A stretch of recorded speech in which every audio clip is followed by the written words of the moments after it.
За сайн байцгаана уу. Ингээд Global MBC яг одоо бүгд найрамдах Хятад ард улсын Өвөр Монголын өөртөө засах орны Хөх хотын Хятад Монгол эмнэлэг дээр ирчээд байна. За энэ эмнэлэг бол маш олон жилийн туршлагатай их том эмнэлэг байна. За тэгээ эндээс месаслын дасгийн эрхлэгч бүхэн эмчтэй уулзах сайхан боломж олдлоо. За сайн байна уу та?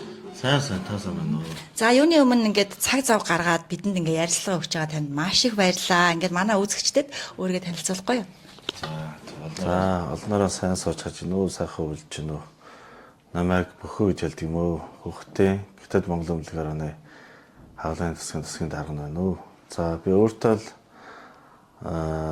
чал авсан бол одоо хаалганы чиглэлийн магистр чигээд энэ эмнэлгээр оноо хаалганы засгийг 26 онд үүсгэн байгуулсан юм уу.